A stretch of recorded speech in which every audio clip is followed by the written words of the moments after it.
Donc rebonjour, huitième et avant-dernière vidéo, elle concerne sûrement des outils les plus puissants que vous propose Excel, qui s'appelle les tableaux croisés dynamiques. C'est un outil qui est pas direct à maîtriser, qui demande une certaine tournure d'esprit, et on n'en fera qu'effleurer les possibilités qu'offre cet outil-là. Je vous inviterai à les creuser un tout petit peu plus, si ce n'est pas tout de suite pour le cours de statistique, mais même pour votre carrière professionnelle, car c'est sûrement un des outils qui va vous permettre de gagner de plus de temps. Donc, petite illustration de ce que ça peut faire, plus qu'un cours complet sur les tableaux croisés dynamiques.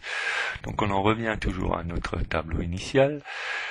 Et on voudrait par exemple calculer rapidement sans passer par la fonction fréquence, les effectifs par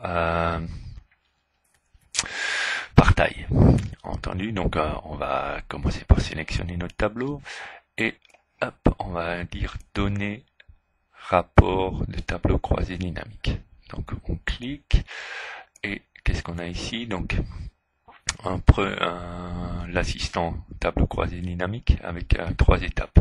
La première étape, c'est il nous demande où se trouvent les données. Et donc nos données, elles se trouvent évidemment sur une feuille Excel. Et qu'est-ce que vous voulez faire? Donc nous, pour l'instant, on veut faire un rapport croisé dynamique.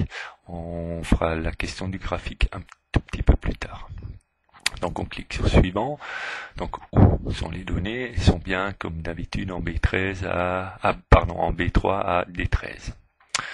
Suivant, et on arrive à ce menu-là. Donc il va nous générer des nouvelles données et il va falloir qu'on lui dise où. Donc moi, par défaut, il propose une nouvelle feuille. Nous, pour l'instant, pour qu'on s'y retrouve, je vais lui demander de le mettre sur une feuille existante. Et là, il me demande à quel emplacement poser les données qu'il va créer. Donc je lui dis en H3. Okay. Et avant de cliquer sur terminer, il va falloir lui expliquer ou lui donner les informations sur le traitement qu'on souhaite. Et la possibilité qui nous est offerte là, c'est au niveau de disposition. Donc là, si vous comprenez pas directement tout de suite, ne vous inquiétez pas, vous verrez à la fin et les choses devraient s'éclaircir. Donc nous, ce qu'on souhaite, c'est l'effectif par taille. Donc en ligne, on va mettre par la taille parce que c'est le critère sur lequel qui nous intéresse.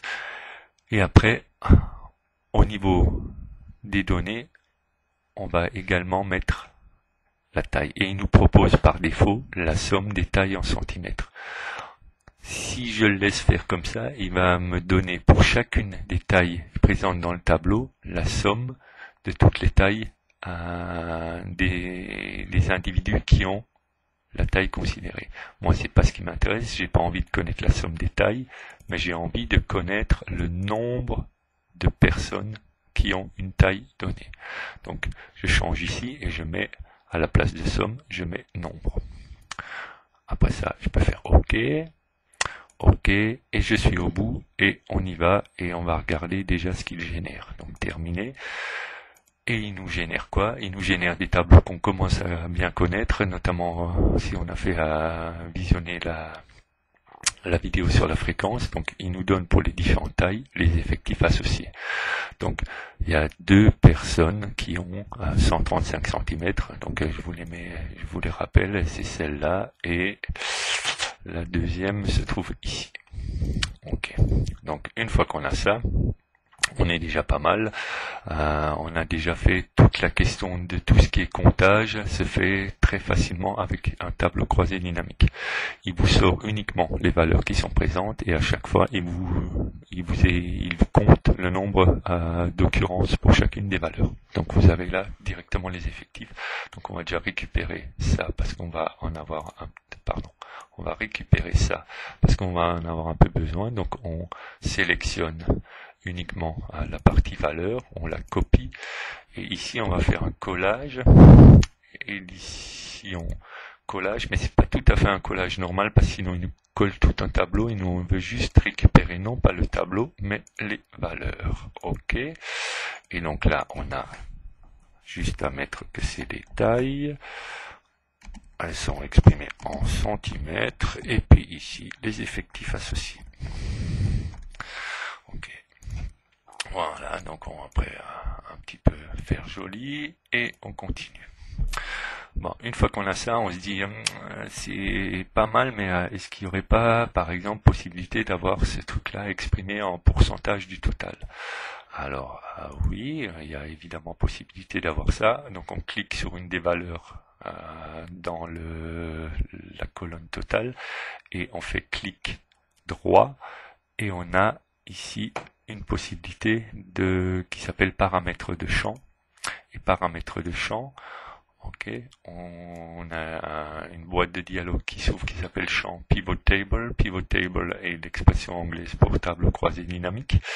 Et vous avez ici au niveau des options la possibilité de dire qu'il vous affiche des données, soit sous le mode normal, soit différentes options. Et nous, ce qui nous intéresse, c'est pas qui nous donne à chaque fois que représente la donnée en pourcentage, l'effectif en pourcentage du total. Donc on fait pourcentage du total, ok, et il nous donne ici et évidemment les fréquences individuelles de chacune des occurrences. Donc on les copie et on colle à nouveau les valeurs, et ici on collage spécial valeur, ok, pour pas être embêté, et on va dire que tout ça c'est des formats des cellules, c'est des pourcentages.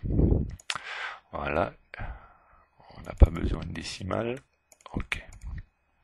Donc là on a commence à avoir un tableau qui commence à être intéressant, parce que là donc on a les fréquences,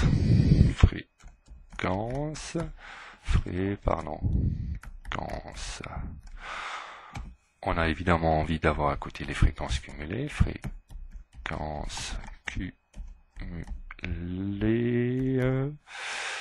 et donc c'est tout facile à calculer, mais il y a juste à faire un petit total. Le premier il vaut quoi? Il vaut la cellule d'à côté, il vaut les 10%. Le second il vaut quoi? Il vaut la cellule du dessus, donc égale la cellule du dessus plus la cellule d'à côté. Ok. Une fois qu'on a fait ça, il n'y a plus qu'à tirer jusqu'en bas. Donc on se met sur la croix là, on génère sa croix noire là, et double-clic, et ça tire jusqu'en bas. Donc là, on commence à pouvoir tracer un graphe cumulé si on en a envie. On a déjà généré toute une série de données d'indicateurs statistiques tout à fait intéressants.